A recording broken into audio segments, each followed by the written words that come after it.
Sanibonani ekhaya lamaphupho. Amaphupho ngabantu asho ukuthini amaphupho ngabanye abantu?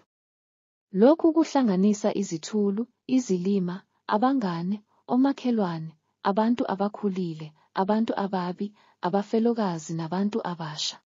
Amaphupho ngabangane. Uma uphupha ubona abangane bakho kusho ukuthi bazokuphatha kahle babe ngabantu abathembekile. Uma ulwa nabo kusho ukuthi uzolwa nabo empilweni yangempela, nisale kahle.